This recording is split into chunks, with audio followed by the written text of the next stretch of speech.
buenas noches, bienvenidos, aunque usted no lo vea, mi nombre es Jonathan Pérez. Hoy vamos a tratar un tema delicado, un tema que me parece que es importante abordarlo desde los medios públicos, desde los medios libres e independientes, y hemos invitado al gran Pedro Miguel. ¿Cómo estás, Pedro? Me da mucho gusto saludarte.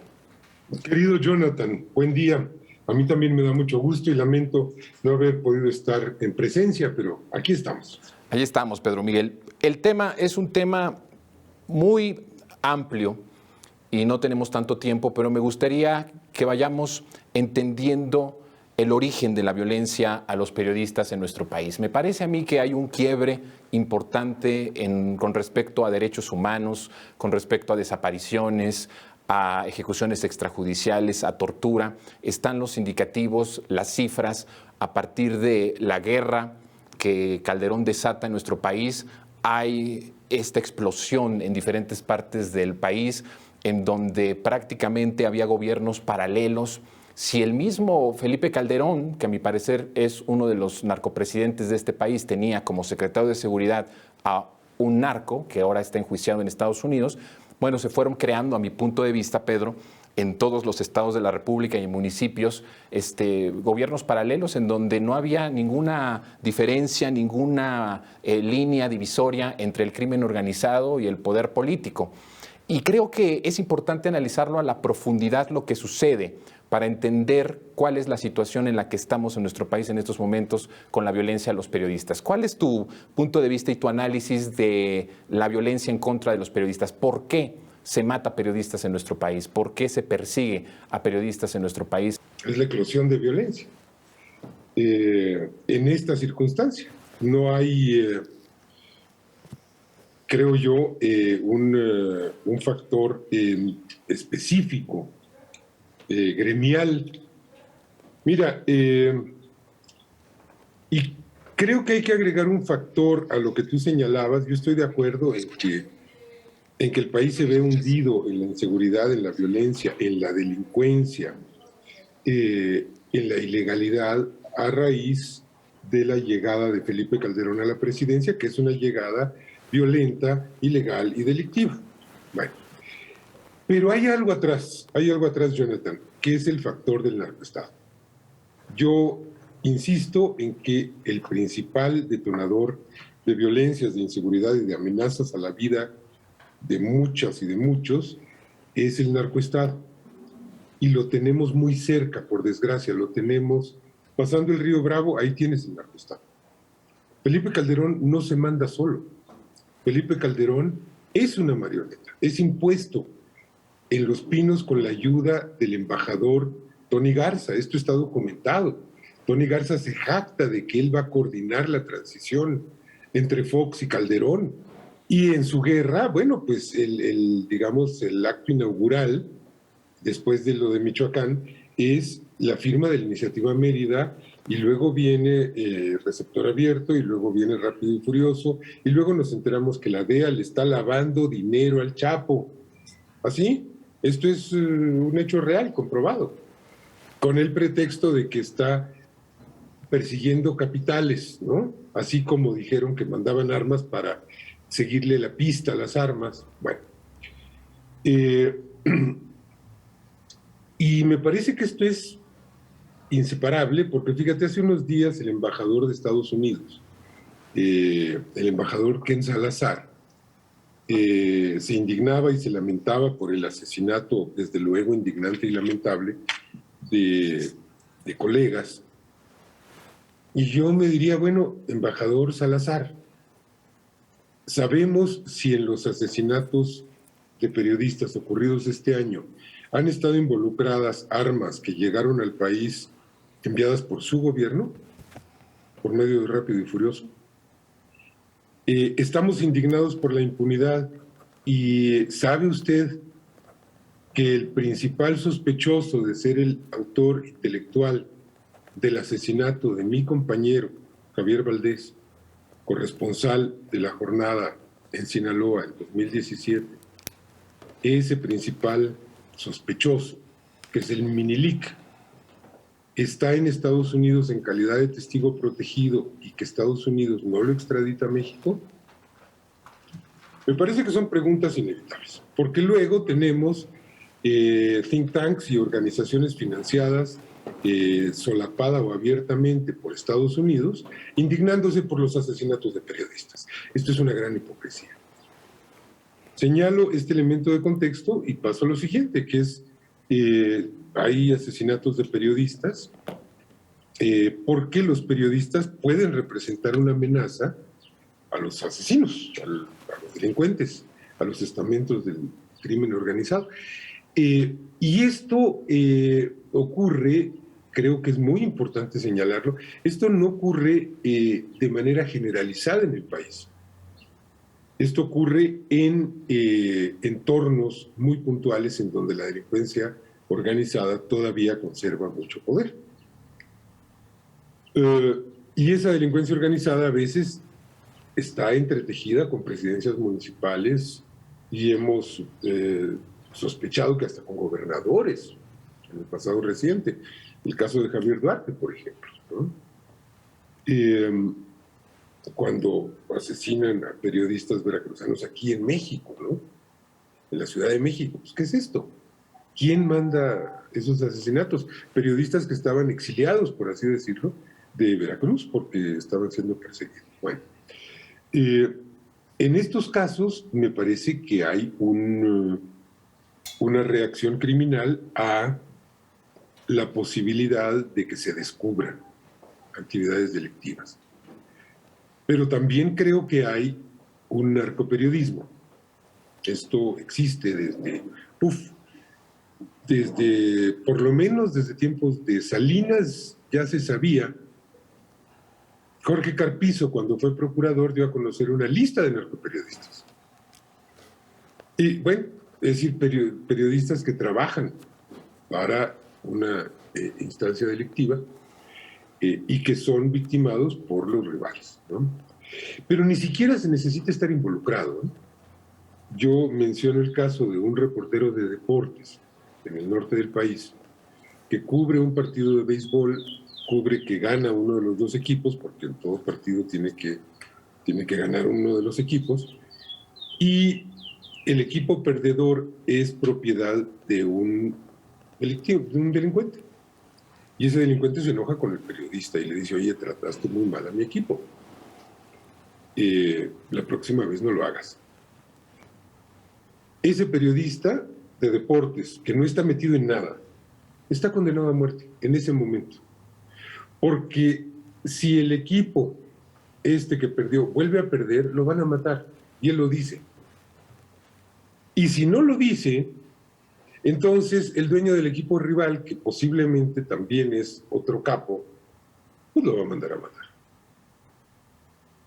Es decir, es una situación muy infernal en la que me parece que no hay otra salida que la construcción de paz. El INEGI tiene registrados 50,000 periodistas en el país. Suponte que no tiene registrados a todos, que a lo mejor es el triple, son 150,000 periodistas. Bueno, tendrías que ponerle un efectivo de la Guardia Nacional a cada periodista, porque no le puedes poner 2 porque no hay más y no habría Guardia Nacional para todo el resto de la población, ¿no? Eso no se puede. Y creo además que hay esta es una posición que me vuelve muy odioso a ojos de ciertos colegas. Creo que, asesinan a periodistas y asesinar a un periodista es un triple crimen, porque es un crimen contra la vida de una persona, es un crimen contra la libertad de expresión y es un crimen contra el derecho a la información del público. Pero también asesinan políticos y asesinan a más políticos que a periodistas. Y por desprestigiada que esté la clase política y por glorificado que esté el oficio del periodismo, pues los políticos también son necesarios para la vida del país, porque sin políticos no hay representatividad. Y también asesinan a maestros, y también asesinan a curas, y también asesinan a taxistas, y también asesinan a sexoservidores, y también asesinan a policías. Y mira, cada quien... ¿Quién es uno para decir tú eres más necesario, yo soy más necesario que tú? Somos seres humanos y cumplimos una función buena, mala, cuestionable o no. en el tejido social. Y me parece que solos no vamos a lograr nada. Es decir, si sectorializamos y decimos, tenemos que luchar para erradicar la violencia contra los periodistas, pues es como quererse secar con una toalla cuando estás en medio de la alberca. Es decir, estás en medio de un entorno tremendamente violento, todavía muy transgredido, todavía alterado,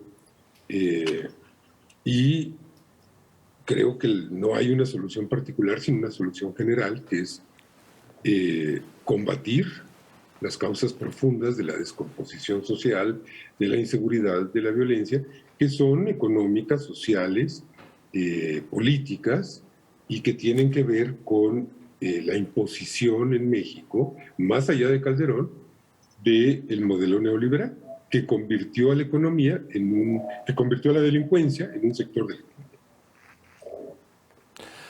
Pedro, quiero abundar un poco sobre la parte del proceso de paz del que hablas. ¿En qué momento estamos en este momento? ¿Cuál es el momento que está viviendo el país en ese proceso de paz? El presidente ha dicho que uno de sus objetivos es pacificar al país y ha dicho que es uno de los retos más grandes de esta cuarta transformación. Con las cifras que se tienen, con la lista que se tiene de los homicidios y las cifras que hay, que se dan desde la parte oficial, ¿cómo ves este proceso? ¿Está en buen camino? ¿Va a llevar muchísimo más tiempo del que se esperaba o del que se deseaba? ¿O estás viendo tú que empieza a haber signos de pacificación en el país? Yo creo que todo proceso de construcción de la paz va atrasado. Todo. Porque mientras está ocurriendo, se está muriendo gente. Están muriendo personas. Periodistas y no periodistas. Entonces, esta no es la excepción. O sea, que hay un rezago. Hay un rezago porque es intolerable pensar, imagínate, ¿no? O sea, que se va a lograr pacificar al país en 2 años, o en 4, o en 6, y que hay gente que se va a morir y que no va a alcanzar a salvarse por esa pacificación. Es muy desesperante. Y esto ocurre en cualquier proceso de paz, en México o en el mundo, ¿no? Y es muy frustrante sentir que todavía no se alcanzan los resultados deseados. Yo creo que los índices de delictividad, como le llaman, son claros. Es decir, hay 2 factores. Uno, se ha revertido ya la tendencia al alza, que venía desde Fox, no desde Calderón. Calderón la impulsa, pero desde Fox venía una tendencia al alza en los homicidios dolosos en el país. Esto ya se revirtió y empieza a revertir. La curva se ha presentado muchas veces en la mañanera. Y en general, los índices delictivos están en una baja moderada. Porque claro, los programas sociales por sí mismos no bastan, es decir, no basta con quitarle el semillero a la delincuencia, porque se requiere además pues todo un trabajo cultural, político, que no es solo dirigido hacia los posibles delincuentes, sino que también debe ir dirigido al resto de la sociedad, porque el resto de la sociedad debe sacudirse de ese odio tan irracional que le fue sembrado mediante la construcción de arquetipos de la maldad. Es decir, el narco es el malo, hay que exterminarlo. ¿Y quién es el narco? Pues mira, posiblemente tengamos 1 millón de personas trabajando en el narco, en el país. Cuando te decía que el neoliberalismo convierte a la delincuencia en un sector de la economía, también la convierte en un generador de empleo, porque no había otros empleos, porque despoblaron el campo, porque descuidaron los servicios, por muchas razones. Entonces, si es 1 millón, o medio millón, o 2 millones de personas trabajando de manera directa para el narco,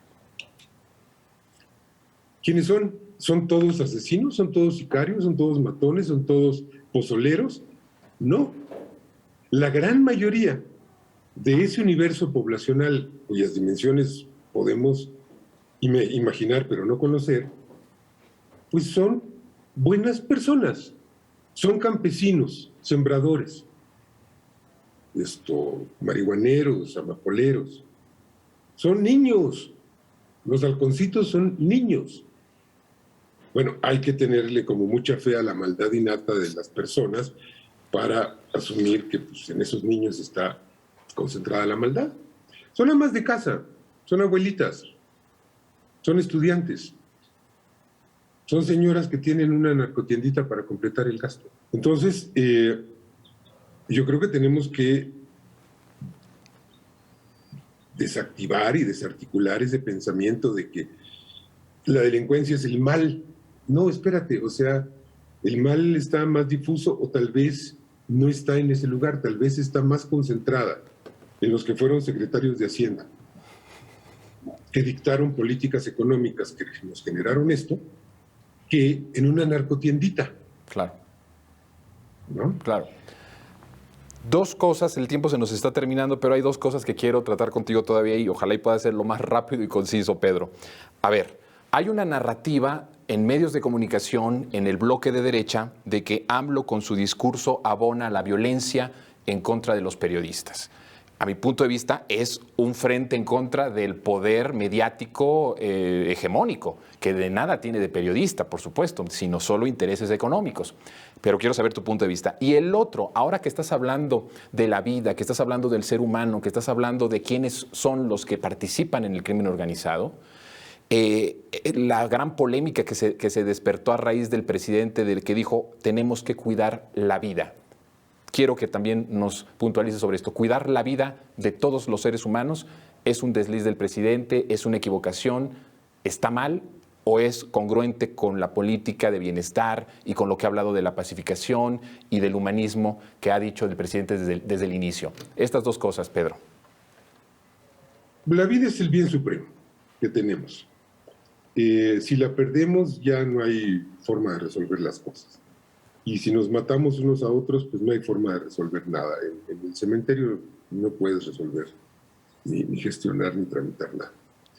Yo no creo que haya sido un desliz, ni un error, ni una equivocación. Me parece que es una declaración de principios, que es muy importante, y que tiene detrás con una consideración fundamental.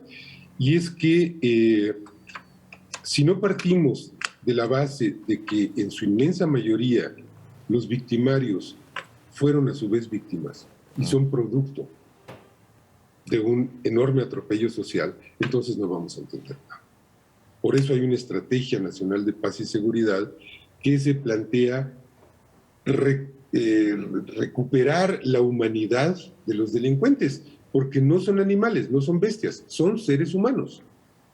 Y si no entendemos que son seres humanos, pues no podemos resolver el problema.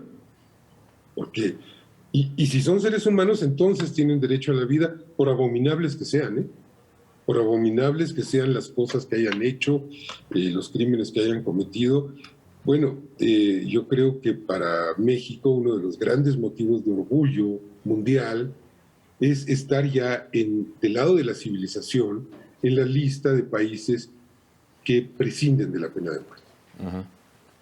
Vamos a un regreso a la barbarie y vamos a restaurar la pena de muerte legal o de manera extralegal, como Calderón, que impulsaba que se mataran entre ellos, lo cual pues, era condenar a muerte a un sector enorme de la población. Bueno, pues entonces vamos a la barbarie. O nos mantenemos del lado civilizatorio y decimos, no, espérate, o sea, la vida de todos se tiene que respetar, incluida la de los transgresores. Y por eso, bueno, hay un indicador muy preciso que es el índice de letalidad. En tiempos de Calderón, si había una confrontación entre las fuerzas del orden y la delincuencia, pues la tasa de muertos a heridos era de 5-1. Hoy eso se ha invertido, lo ha señalado el presidente en las mañaneras. Eso se ha invertido, hay más heridos que muertos, porque el propósito no es matar, el propósito es capturar, desactivar, presentar ante una autoridad. Y ahora voy a lo primero, que es las críticas del presidente a supuestos periodistas, que en efecto yo creo que son máquinas de propaganda pagadas con el propósito de desvirtuar, de desgastar al gobierno de la Cuarta Transformación para preparar un terreno golpista, claramente golpista. pues yo no veo ninguna relación entre esto y los asesinatos de periodistas, porque Peña Nieto y Calderón eran hipócritas. O sea, ellos atacaban a los periodistas, pues Peña Nieto logró que echaran a Carmen Aristegui de MBS, Calderón lo intentó, pero en público nunca decía nada, ¿no? Yo no veo que haya un periodista despedido, un periodista censurado. Bueno, sí hay censura, pues el principal protagonista, el principal actor de la censura, son los dueños de los medios, esos son los que censuran, para empezar, no es el gobierno federal. Y el INE, que tiene facultades legales para censurar. Hay persecución judicial contra un periodista por haber difamado a López Obrador o a su familia o a un hijo menor. Que yo sepa, no hay ningún juicio. Por esto, ningún proceso judicial. Yo creo que algunos piensan que ameritaría un proceso judicial la canallez de meterse con un niño, un chavo menor de edad que no tiene nada que ver en el asunto, para golpetear al presidente. Yo creo que no. López Obrador piensa que no, pero no hay un solo proceso. Pero Sergio Aguayo acaba de... le acaban de reactivar, y no sé si ya la libró, ojalá y la haya librado, un proceso del exgobernador Moreira, de Coahuila, Humberto Moreira, en su contra por difamación. O sea, no somos iguales. Bueno, y no veo que ningún periodista que haya sufrido persecución haya sido mencionado por López Obrador en la mañanera, en términos críticos, y pues es que ahora resulta que los periodistas pueden decir lo que sea, la barbaridad que sea, y no quieren que haya derecho de réplica. Oigan, esta postura contraria a la libertad de expresión viniendo de supuestos integrantes de este gremio, pues es una barbaridad. Bien, Pedro, pues el tiempo se nos terminó. Ojalá y pronto nos acompañes acá en el estudio para seguir abundando de este y otros temas nacionales. Te agradezco muchísimo tu presencia, aunque usted no lo vea, Pedro.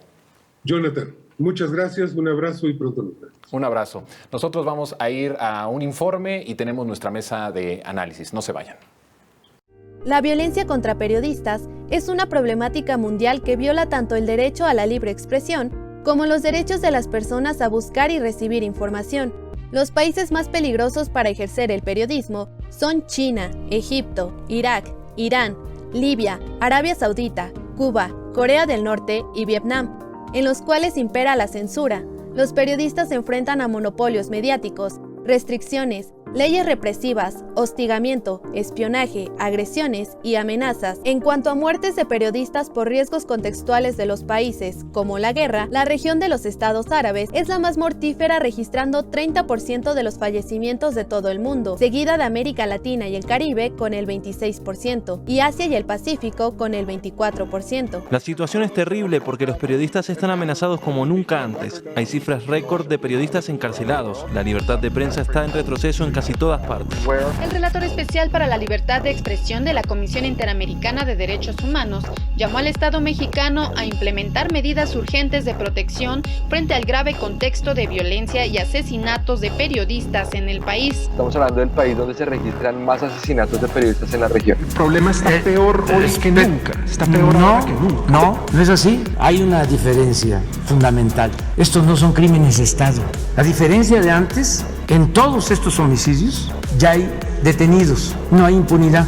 ¿De los actores materiales o intelectuales? Materiales e intelectuales. Hay mucho trabajo pendiente en las fiscalías locales y también con las autoridades de cada estado y a veces de cada municipio. La corrupción que existía a nivel federal ahora ha bajado justamente a los niveles de gobierno de los municipios y de los estados. Las policías estatales y municipales son las que están infiltradas y justamente ahí donde se da el roce entre periodistas y funcionarios de los niveles más bajos en el sistema de gobierno mexicano es lo que genera esta confrontación. Es sistemática, pero no está estructurada desde ninguna cúpula de gobierno. Se está dando porque justamente hay un reacomodo de los cárteles de las drogas en este momento. Los estados de la República, las entidades federativas se tienen que hacer responsables. Es imposible efectivamente que se haga cargo solamente la Federación. El Parlamento Europeo aprobó una resolución en la que condena el clima de violencia que enfrenta en México periodistas. Se fijó una postura por parte del gobierno de México. No es cierto lo que sostienen, es completamente falso. Por eso hubo un pronunciamiento. Es lamentable que se sumen como borregos a la estrategia reaccionaria y golpista del grupo corrupto que se opone a la Cuarta Transformación. Sepan que México ha dejado de ser tierra de conquista. Aquí no se reprime a nadie, se respeta la libertad de expresión y el trabajo de los periodistas. El Estado no viola los derechos humanos como sucedía en gobiernos anteriores, cuando ustedes, por cierto, guardaron silencio cómplice. Turco Agente Obrero dice: la respuesta al Parlamento Europeo que salió en el comunicado de presidencia no se lee muy diplomático, pero es el justo sentir de la mayoría. ¿Por qué no se preocupan de Ucrania, que además de todo ese sí es su problema, ¿no? Está pasando en Europa. Un mercenario, golpeador, corrupto, en sentido estricto, ni siquiera periodista. ¿Qué hay detrás de este ataque de AMLO contra la prensa? ¿Por qué la ira del presidente mexicano contra un periodista? Carlos Loret de Mola es un conocido periodista de radio, televisión y medios impresos en México. ¿Se puede comparar o cómo diferenciamos lo que pasa con Loret de Mola y lo que pasa con la violencia en contra de periodistas? No hay rango de comparación entre lo que se dice Loret de Mola agredido y la verdadera agresión que se da contra los periodistas, donde hay secuestros, asesinatos, desplazamientos. Pertenece más bien a una élite de comunicadores, porque ni siquiera son periodistas. El periodismo, para ser exactos, tiene que ser con la intención únicamente de informar. Cuando se tergiversa con intenciones de pago, de cobro, de golpeteo, de servicio a otros poderes para golpear a unos poderes, ahí se pierde la esencia del periodismo. Las agresiones a periodistas se ha tomado como bandera política de algunos grupos que intentan con ello golpear a la administración del presidente López Obrador. Gente que antes, en sepenios anteriores, jamás se interesó por los crímenes cometidos contra periodistas, de pronto resulta que están preocupadísimos. Su presidente no ha sido capaz de ser empático, no se ha puesto en los zapatos ni de los periodistas ni de los defensores de derechos humanos. Es una farsa lo que están haciendo estas personas. La marcha que hicimos llegó a portadas de periódicos y a los teasers de noticiarios que antes jamás habían tocado el asunto. Tenemos que evitar este uso político. Tenemos que exigir el cambio de las condiciones, pero sin permitir que quienes siempre han tenido privilegios nos utilicen para justificar su enojo por la pérdida de esos privilegios. Decirles a todos los comunicadores que cuentan con nuestro apoyo, con nuestro respaldo. Voy a proponer a Alejandro Encinas que se haga una revisión sobre el mecanismo de protección a los periodistas, porque en efecto es algo que ya venía y nosotros lo hemos continuado, pero a lo mejor no es lo más eficaz. Ya estamos de vuelta en Aunque Usted No Lo Vea y quiero presentar a la mesa de análisis de esta noche. Me da mucho gusto saludar a Alejandro Meléndez. Alejandro, ¿cómo estás? Bienvenido. Qué gusto y muchas gracias. Y también está a la distancia Vilja Calderón. ¿Cómo estás, querida Vilja? Hola, buenas tardes al público. Pues bueno, vamos a hablar de un tema que es un tema muy doloroso y es un tema muy complicado y que me temo que ha sido utilizado y ocupado por distintos medios de comunicación, por la propia oposición política, ha sido ensuciado para el manejo propio a conveniencia de esta situación que, hay que decir, no tiene origen en este gobierno y que tiene un origen que quisiera yo analizar justamente para entender en dónde estamos parados. Alejandro, ¿tienes cifras? ¿Se tiene algún indicativo de cierta fecha en donde se empezó a acelerar el asesinato a los periodistas en nuestro país, o es algo que siempre ha existido y no tiene que ver con los últimos, digamos, 12 años de nuestro país? ¿Hay algún momento del quiebre en donde empieza a haber en nuestro país más asesinatos a periodistas? Bueno, siempre ha existido, ¿no? Toda esta época del PRI que gobernó todos estos años existió. Recordemos el principio como detonador de la muerte de Manuel Buendía, y ahí ha seguido, desafortunadamente, en ese momento no había organizaciones, no había forma de contar estos muertos. Existían en los estados, pero poco se sabía porque no estaban estas cifras precisas. Y bueno, después del gobierno, sobre todo de Felipe Calderón, encontramos ya esta salida, este error humano y político de sacar el ejército a las calles, pues hace que toda esta violencia aumente.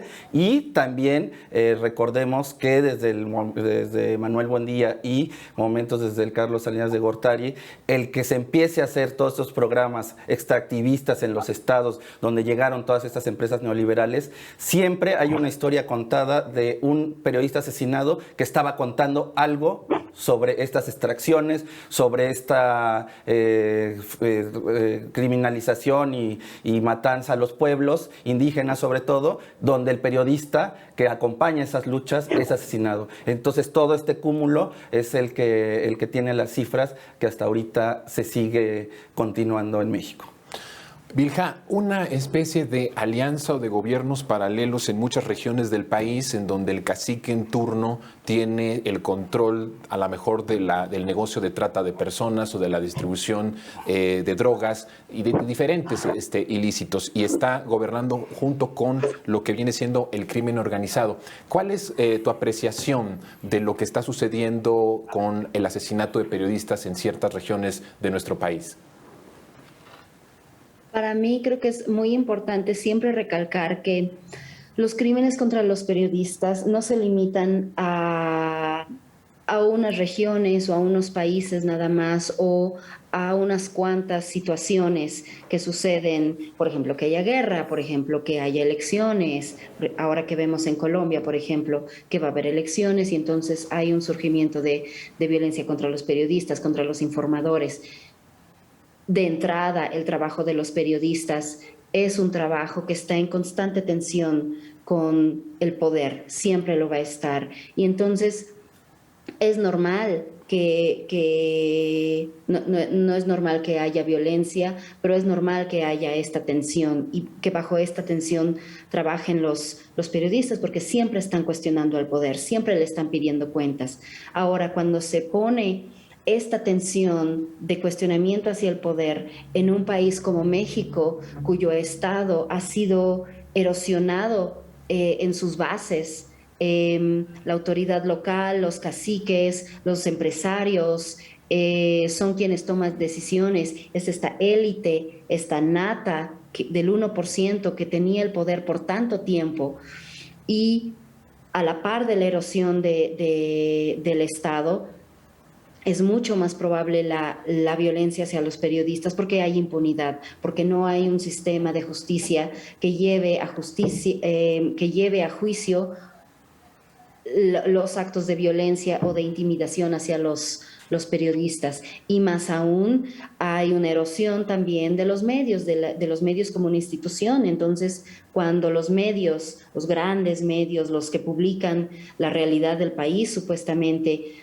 cuando ellos hacen migas con el mismo poder, entonces el apoyo a los periodistas de a pie es nulo, no solamente laboralmente por la precarización del trabajo, sino también por los discursos de manera local de los caciques, de los empresarios, de estos grupos que tienen poder y tienen decisión y tienen alianza con el poder y entonces con la fuerza para estarlos intimidando.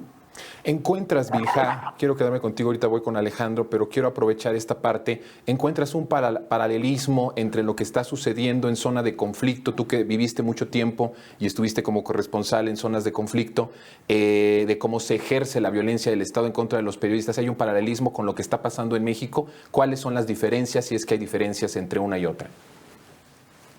Bueno, la gran diferencia, podemos ver, por ejemplo, en casos específicos, por ejemplo, el más reciente es Shirin Abu Akleh, que fue asesinada la semana pasada en Jenin, en Cisjordania, y las investigaciones parecen mostrar que fue un soldado, es un abuso de las fuerzas de defensa israelí. Parece, todavía no hay una conclusión sobre esto. Pero la diferencia es, por ejemplo, que esta periodista entra a este lugar para reportear, iban varios periodistas, iban con con sus equipos, iban señalados como prensa, y después del ataque que está muy mal, hay un llamado a que haya una investigación, hay un llamado generalizado a que haya una investigación. Inmediatamente se mueven los cuerpos tanto del ejército, del Estado, de la autoridad palestina, para buscar qué es lo que sucedió en ese momento. Y esa es una gran diferencia con México, que en México, en otros países también, en otros países pequeños, cuando sucede una agresión a un periodista, lo que empieza a suceder es que la información desaparece totalmente, no hay responsables, y empieza a atorarse toda la investigación en supuestos y dichos y juicios, y en eso desaparece toda información que podría llevar a la justicia, y se crea impunidad. Y la impunidad es lo más dañino para los periodistas, que se crea que hay impunidad cuando se trata de silenciar la verdad y la investigación para mantener la transparencia de la información para los ciudadanos. Si se cree que hay impunidad cuando se mata las historias de los activistas, de las comunidades, de los defensores de los recursos, sí hay impunidad para matar a quienes externan sus voces, a quienes dan plataforma a esas voces. Entonces hay un peligro real de la democracia misma, ¿no? Del Estado mismo, de la democracia mismo, del periodismo. Y nos pone a los periodistas en enorme peligro. Exacerba este caldo de riesgo ya inherente que hay. Alejandro, se ha ocupado recientemente el asesinato. ¿Detectas tú que medios hegemónicos, comunicadores, han estado utilizando el asesinato de los periodistas para un fin golpista, para un fin político, para un fin individual?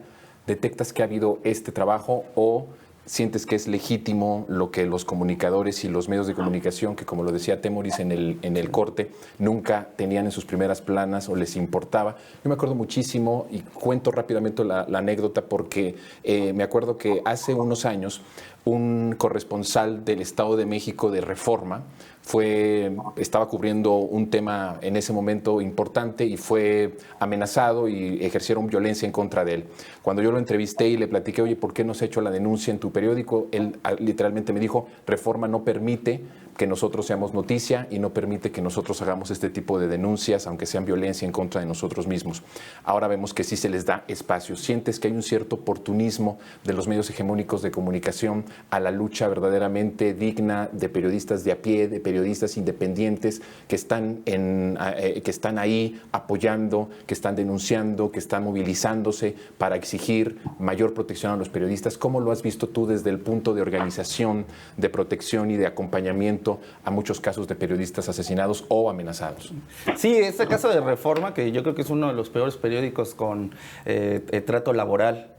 Nosotros desde hace mucho tiempo denunciábamos eso, que siempre que sucedía algo no había un acompañamiento por parte del periódico. Creo que sí hay un uso faccioso por todos estos medios de comunicación. En contraparte, nosotros también comentamos que nos sentimos muy tristes que no haya ahora este acompañamiento con el periódico La Jornada, donde ya le destina pedazos muy pocos. Entonces estamos en esta guerra mediática los periodistas que estamos tratando de trabajar y poner esto en pie. Pero sí, esto que se mencionaba sobre todo, lo decía muy bien el filósofo Fernando Buenabad, pues comentó que finalmente sí se va a hacer como esta estrategia de un golpe blanco que ya se viene prefigurando, pero bueno, se necesita también que el gobierno combata todo esto, ¿no? No podemos permitir, yo creo que dentro de este golpe blanco también está inmiscuido el mismo gobierno, ¿no? Tenemos gente como Ricardo Sánchez Pérez del Pozo, que está en la FEATLE, que fue nombrado por Ricardo Cervantes,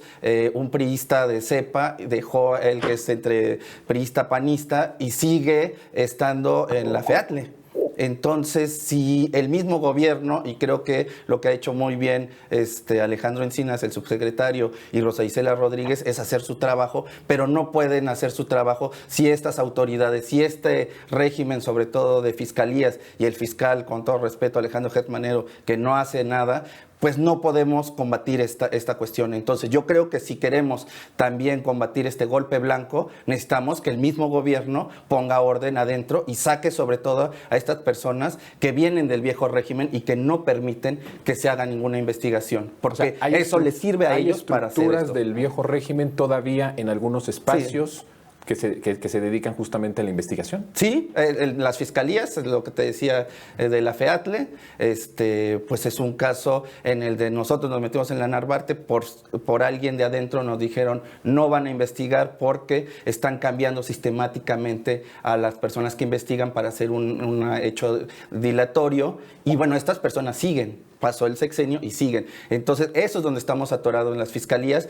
Por eso mencionaba que, por ejemplo, Rosa Isela creo que está haciendo un muy buen trabajo de ya ir rápidamente por los culpables. Pero si llegan estas fiscalías, que también están las fiscalías estatales, que están hechas por el PRI, PAN y demás, pues entonces no vamos a dar un paso adelante, y sí necesitamos ahí de la colaboración del gobierno para que podamos cambiar y transitar en otras nuevas fiscalías con las cuales podamos trabajar y parar ya esta violencia. Pero ¿cómo llegar a la purificación o al cambio de estructuras de muchos años de las fiscalías, que en muchos de los casos o en la mayoría son fiscales carnales o fiscales amigos de los gobernadores, de los presidentes municipales, y que pues de esa forma no va a haber ninguna manera de que se mueva la investigación? ¿Cómo poder llegar hasta ese punto? O sea, la exigencia al presidente me queda claro como jefe del Ejecutivo y del Estado, pero a las fiscalías locales, ¿cómo poder llegar, cambiar esa estructura para que no haya impunidad? ¿Cuáles son las propuestas que se hacen o que has leído tú o que has entendido tú para este propósito? Sí, nuestras propuestas es ir también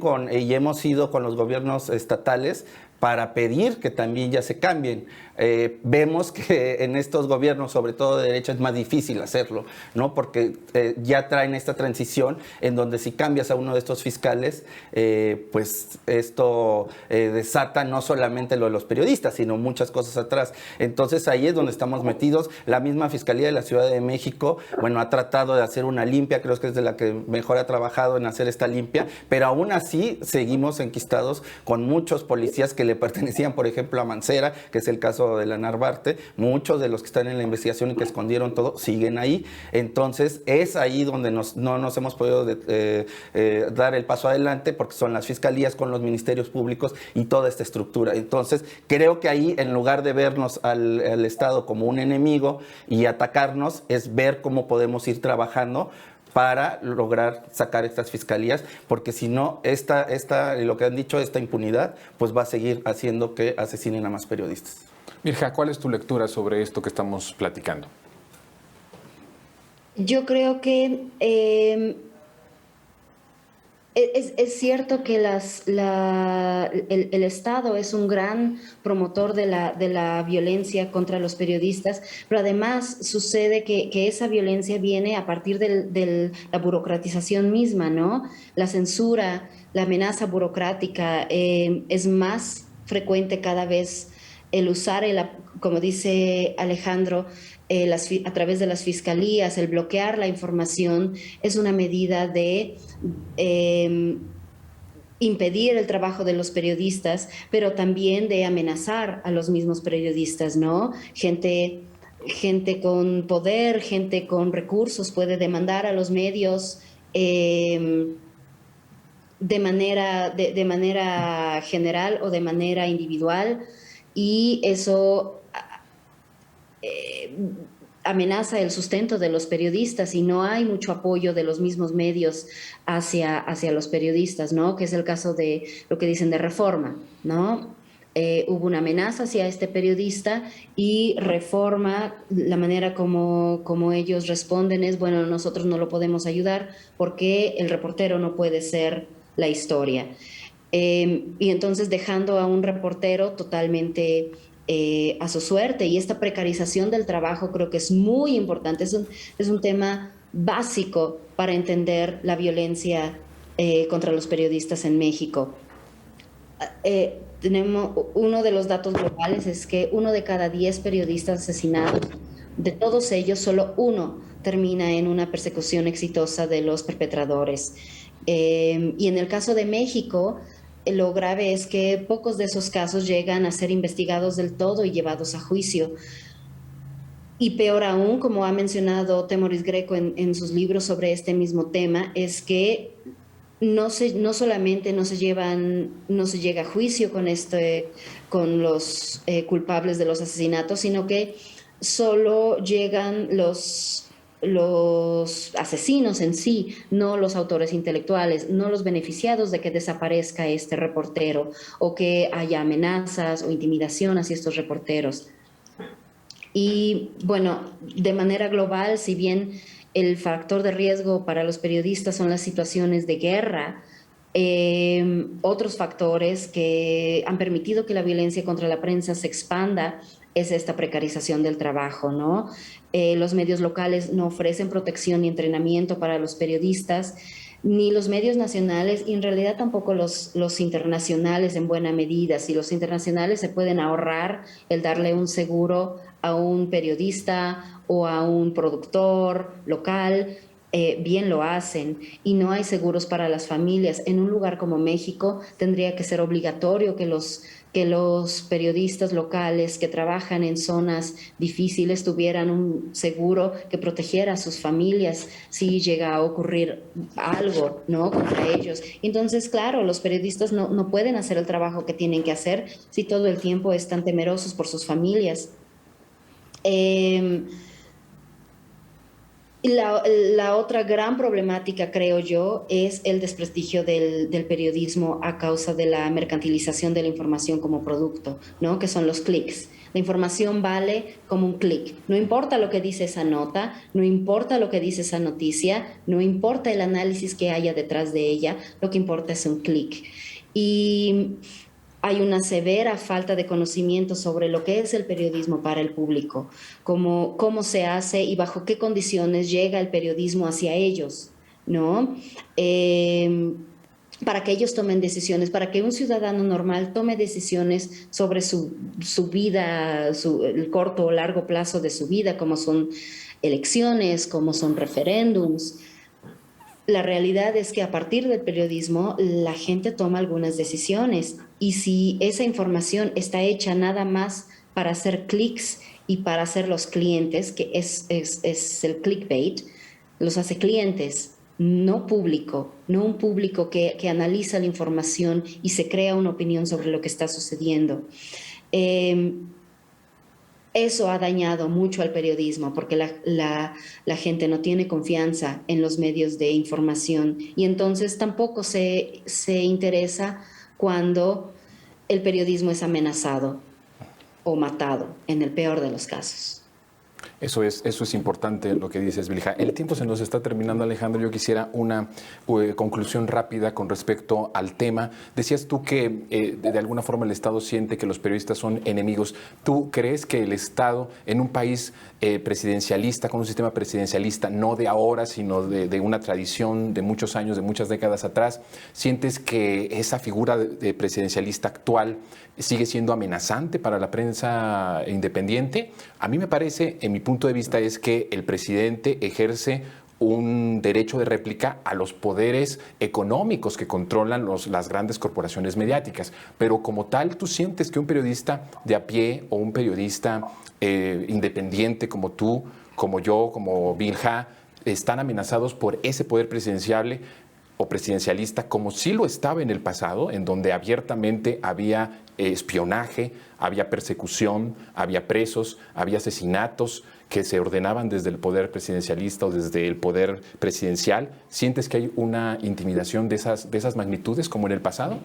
Yo contestaría con estos dos puntos que dejó Vilja, que son importantísimos de analizar, porque es finalmente con estos mensajes a veces, con el clic, la gente no relaciona ni ve qué es lo que hay de fondo en esta cuestión, que puede ser legítima del presidente de defender sus intereses, y que se va contra los periodistas, en donde sí se arrecia mucho el ataque a los periodistas. Y yo diría, bueno, los periodistas de arriba, que lo han mencionado como Loret de Mola, pues para mí, que es un torturador, no sería un periodista, pero finalmente lo que toca es hacia los de abajo, ¿no? A los que realmente no tienen tanto, y como decías, independientes, porque ahí agarran parejo. Y yo creo que ahí sí hay que tener como mucho cuidado, porque el presidente, bueno, tiene de asesores a dos empresarios de los medios de comunicación, como es Emilio Azcárraga y Ricardo Salinas Pliego. Entonces se nos hace como este doble discurso de ir contra estos conductores, pero ¿por qué no vamos contra los empresarios? Y yo diría, tomando este caso de Reforma, la agresión más fuerte que recibimos los periodistas es esto, las empresas como Reforma, como El Financiero, como Excelsior, bueno, en épocas de COVID no dieron ni un cubrebocas, ¿no? Entonces son empresas que ganan muchísimo dinero, estos empresarios que son millonarios y ganan por 20 y son apapachados por los gobiernos, y finalmente la clase trabajadora que está justamente con un salario ínfimo, sin seguro social, cobrando por honorarios, y eso también debilita mucho las formas de comunicación, y eso es una agresión sustancial hacia los periodistas. Entonces tenemos que hacer ese recuento y también por eso hablar justamente con el gobierno para decir, no puedes dar este doble discurso y seguir apapachando a los verdaderos golpeadores de periodistas, que son los empresarios de los medios de comunicación. El tiempo se nos terminó, pero sí quería yo la conclusión de Vilja sobre este tema, de la misma pregunta, Vilja, y lo que acaba de decir Alejandro. ¿Tú sientes que en esta cuarta transformación hay una amenaza directa a periodistas independientes que hacen su trabajo en las comunidades denunciando corrupción, denunciando saqueos, denunciando tanto a los poderes económicos como a los poderes políticos? ¿Sientes que hay una agresión directa como en el pasado? Digo, yo fui agredido en el pasado por el Estado, por el régimen, y por eso hago una diferencia entre lo que pasaba antes y lo que pasa hoy. A tu punto de vista, ¿hay esta agresión desde la presidencia a periodistas independientes? No a los corporativos, a los medios hegemónicos. Hablo de a los periodistas de a pie. Yo creo que los periodistas de a pie están siendo amenazados por la falta de protección, uno, de esos mismos medios, y dos, de las autoridades locales. Siendo que el presidente López Obrador mantiene estas mañaneras donde él todos los días esencialmente marca la agenda de lo que se discute en el país todos los días, se nubla un poco el trabajo y lo que hacen los medios respecto a la creación de opinión propia, ¿no? Esencialmente reproducen la mañanera y opinan de ella, y la opinión nada más no son datos, ¿no? No podemos pensar que la gente que opina en los medios está dándonos información como tal. El periodismo tiene un método. Nosotros los periodistas hacemos nuestro trabajo con un método, con nuestros pares, lo ponemos a discusión, tenemos una manera rigurosa de hacer periodismo, y la información no está llegando de manera como periodismo a los ciudadanos, sino como mercancía y como propaganda. Y eso pone en peligro a los periodistas, pero también a los ciudadanos, no nada más de manera centralizada, por lo que dice Obrador, sino en los estados, en los pequeños municipios. ¿Qué está sucediendo ahí? Nadie se entera, porque no hay un periodismo, porque solamente se reproducen los discursos de la mañanera, la agenda que marca el presidente López Obrador, sin un poco de análisis y de crítica, y con los datos duros en la mano. Por supuesto que se debe cuestionar lo que dice López Obrador, pero López Obrador no puede ser la gran campana donde todo el periodismo del país o toda la información del país entre a juicio. No es una forma correcta. Recargarnos en las opiniones de personas que desde las élites políticas nos dicen qué es lo que dijo o traducen lo que dijo López Obrador, no es la forma correcta ni sostenible de crear y sostener la opinión pública. Eso es lo que creo yo. Muy bien. Bueno, pues el tema es un tema que sin duda alguna tiene que ser analizado y abrir espacios para la discusión, porque al final en las calles, en muchos lugares, hay esta violencia contra los periodistas, contra reporteros y reporteras. Te agradezco muchísimo, Alejandro, que hayas venido esta noche a nuestro programa. Vilja, muchas gracias por haber estado con nosotros esta noche. Gracias. Te mando un fuerte abrazo. Y a ustedes, por su compañía, pues les agradecemos. Nosotros vemos el lunes a las 10 de la noche, aunque usted no lo vea. Mi nombre es Jonathan Pérez. Que esté muy bien.